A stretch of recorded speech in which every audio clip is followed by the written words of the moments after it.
Uyu munsi turi tariki 29 z'ukwa 9 2025, tuje gusuhuza abantu ba Murundi cyane cyane muri Buhabwa, twongera tubibutsa ko akantu k'ingenzi ka mbere ari ukufata feri.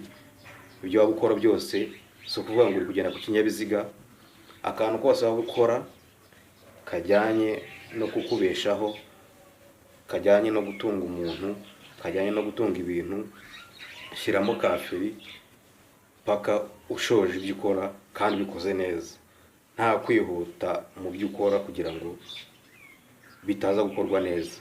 Ikintu cyose iyo ugikoze witonze, ureba aho bitagenze neza, wongeye usubira inyuma ugitunganya, birangira bimeze neza kandi binakomeye.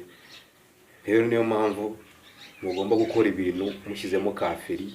Agaferi gatuma utekereza ibyo wakoze inyuma ko byagenze neza. Rero abantu ba Murundi ndabashuhuje, mbifurije umunsi mwiza. Nicyo kimbesheje ahangaha kugira ngo mbifurize umunsi mwiza, kandi mbibutse yuko ko agaferi gakenewe mu bintu byose, atari abatwara ibinyabiziga gusa. Murakoze cyane.